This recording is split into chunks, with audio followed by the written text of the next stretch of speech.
3 years ago, a 67-year-old woman came to me for what should have been a routine cardiac procedure.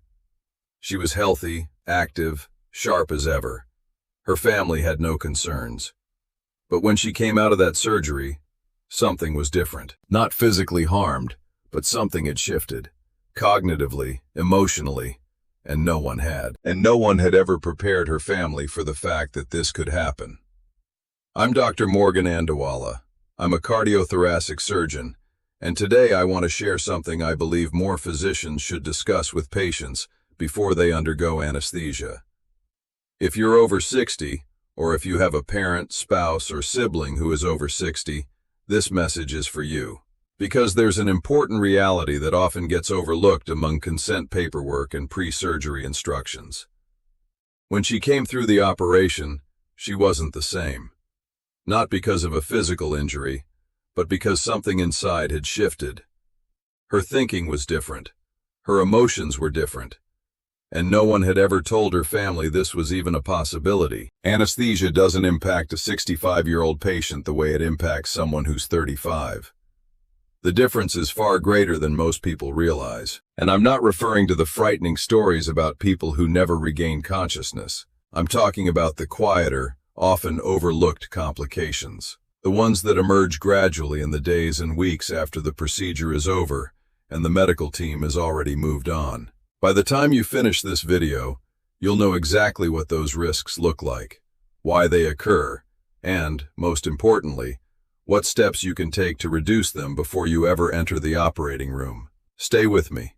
This is important. Let's begin with a little basic biology, and I'll keep this as straightforward as possible. When anesthesia enters your system, it does far more than simply make you unconscious. Your liver has to break it down, your kidneys help remove it, and the medication reaches the brain almost immediately. In someone who's 35, those organs are generally working at peak efficiency. In someone who's 65, the situation is often very different. So what actually changes as we get older? The first major change involves the liver. As we age, the liver naturally becomes less efficient. By the time many people reach their mid-60s, its ability to process and clear medications begins to slow down. By the time you reach your mid-60s, your liver is often processing medications far less efficiently than it did in earlier years. In many people, the body's ability to break down certain drugs may decline by as much as 30 to 40%. As a result, anesthetic medications can remain in the body for a longer period of time. They aren't eliminated as quickly as they would be in a younger person. That means a dosage considered routine for a younger patient may have a much stronger and longer-lasting effect in an older adult. The second major factor involves the kidneys. Kidney performance naturally declines with age, even in otherwise healthy individuals. Many anesthesia-related medications, along with their byproducts, rely on the kidneys to be removed from the body. When that process slows down, those substances can linger longer than intended. The result may be extended exposure, increased mental fogginess, and a greater likelihood of confusion or cognitive changes in the days following surgery. The third factor, and the one that often catches people off guard, involves the brain itself. As we grow older, the brain tends to become more responsive and vulnerable to the effects of anesthetic medications. In other words, the same anesthetic agent can have a much stronger impact on an older brain than it would on a younger one. An older brain often needs a smaller amount of medication to reach the same level of sedation. But because the body processes and removes those drugs more slowly, the overall exposure can last much longer. Think of it this way. If anesthesia were comparable to a glass of wine, and I say that only as a simple illustration, a 30-year-old might recover from its effects relatively quickly. A 70-year-old, on the other hand, could still be experiencing those effects hours later. Now imagine that same principle applied to powerful intravenous medications used during surgery. The difference becomes much more significant, and that's before we even factor in the impact of existing medical conditions. Once chronic health issues enter the picture, the situation becomes even more complex. High blood pressure, diabetes, atrial fibrillation, even mild memory or thinking problems that haven't been formally diagnosed yet. All of these can significantly increase the level of risk. Now I want to take you through 3 specific risks, not the common ones listed on the consent forms that everyone quickly reads past. I'm talking about the risks that may only get a brief mention from your anesthesiologist, or sometimes no mention at all.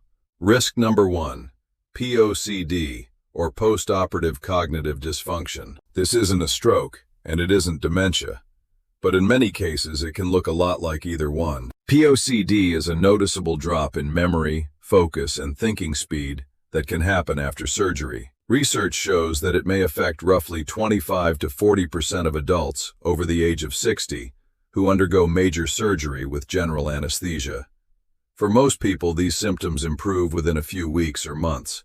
But for a considerable number of patients, especially those over 70 or those already showing early signs of memory or cognitive problems, the effects can last for a year or even longer. And here's what breaks my heart. Families notice it. They'll often say, "Dad hasn't quite been the same since the surgery." And many times they're not imagining it. The problem is that no one warned them that this could happen. We're still learning exactly why this happens. The underlying causes are still being actively studied. But here's what we do know. The inflammation caused by surgery, combined with the effects of certain anesthetic medications, can interfere with normal brain communication. In older adults, this disruption appears to affect the brain in ways that are far less common, and often far less severe, in younger patients. Risk number 2, stress on the cardiovascular system during anesthesia. One of the effects of general anesthesia is a drop in blood pressure. In a young, healthy cardiovascular system, that drop is usually well tolerated. The heart adjusts and responds quickly. In an older patient, however, especially someone with stiffened arteries, coronary artery disease, or problems with the heart valves, that same drop in blood pressure can place significant stress on the heart and may even trigger a cardiac event. I've seen this happen firsthand. A patient comes in for a routine hip replacement. During the induction phase, before the operation has even started, their blood pressure suddenly drops. The heart attempts to make up for the sudden drop. Sometimes it can, sometimes it can't.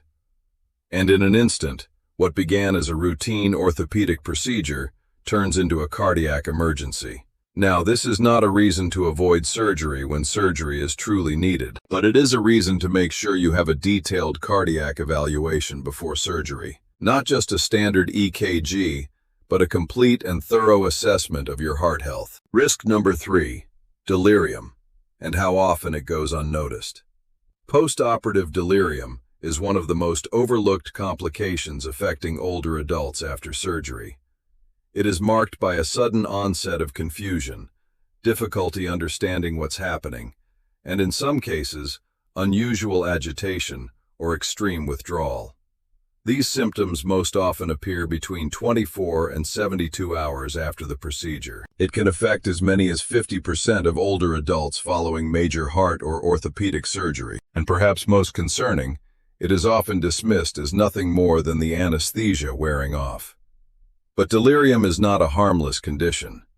Studies have linked postoperative delirium to longer hospital stays, increased rates of complications, and a faster decline in cognitive function among patients who are already vulnerable. The major risk factors include being over the age of 70, having mild cognitive problems before surgery, and polypharmacy, meaning the patient is already taking several medications.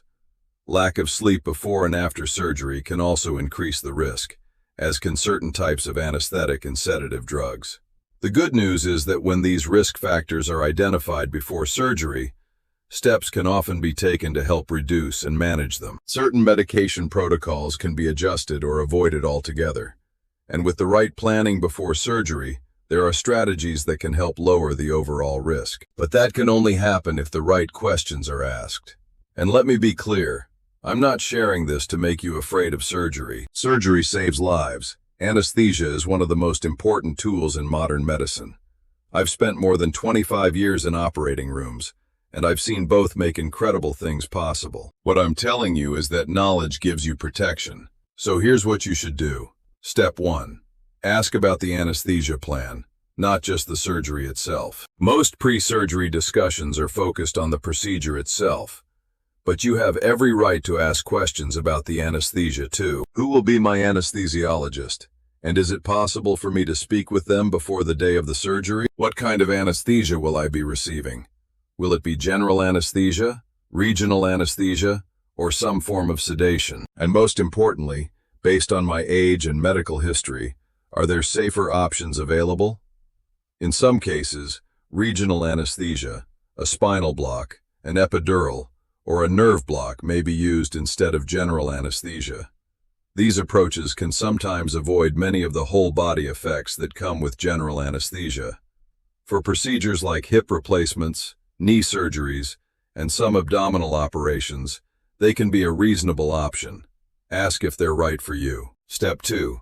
Bring a complete and up-to-date list of all your medications. Every medication, every vitamin, every supplement, every herbal product you take. The reason is simple. Many common medications can interact with anesthesia. Blood thinners, blood pressure medicines, some antidepressants, and even supplements like melatonin can affect how your body responds during and after surgery. Your anesthesiologist can only plan for interactions they know about. Step 3. Get a baseline cognitive assessment if you're over 65. I know that may sound a little concerning, but it shouldn't. A simple memory and thinking test before surgery is not a sign that something is wrong. It's simply a starting point. It gives your medical team something to compare against after surgery. It can also help identify any existing vulnerabilities that may influence the anesthesia plan. Step 4. Ask about monitoring for delirium and cognitive changes after surgery. Not every hospital has a formal process for this, but asking a simple question like, "How do you monitor older patients for delirium after surgery?" shows your care team that you understand the risk and expect it to be taken seriously. Studies have shown that when healthcare teams actively watch for these problems, patient outcomes are often better. Step 5. Bring a family member or trusted advocate to important appointments, not just on the day of surgery, but during the appointments leading up to it. Having someone there to listen, ask questions, and remember important details can make a huge difference, especially when stress makes it difficult to take everything in. It's one of the most overlooked ways to help improve surgical outcomes. Here's the main message I want you to remember. There is still a gap between what medical research tells us about anesthesia in older adults and what many patients are routinely told before surgery. Most surgeons, including myself, focus heavily on the procedure itself. That's our job. We focus on performing the operation safely and successfully. But conversations about how anesthesia affects an older body before, during, and after surgery are often rushed or skipped altogether. You have every right to slow that conversation down. You have every right to ask, "I've heard that people over 60 can have a higher risk of cognitive problems after surgery. What does that risk look like in my case?" A good anesthesiologist won't be bothered by that question.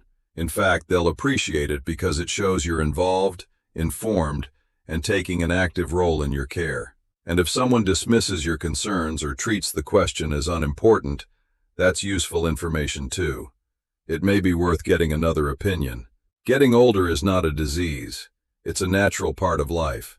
And like any stage of life, it comes with changes that can be understood, planned for, and managed well. If you or someone you care about may need surgery in the coming months, I hope this video leaves you with knowledge, not fear. I hope it gives you the right questions to ask, the right conversations to have, and the right information to know before surgery takes place. Because the patients who often do the best are not always the youngest or healthiest. They're the ones who are informed and prepared. If you found this video helpful, share it with someone over 60 in your life. They may not realize they need this information, and the best time to learn it is before surgery, not afterward. I'll leave a link in the description to a pre-surgery checklist that you can print and bring to your next appointment. Take care of yourself, and never hesitate to ask important questions. That's what your doctors are there for. I'm Dr. Kevin Andewala, and I'll see you in the next video.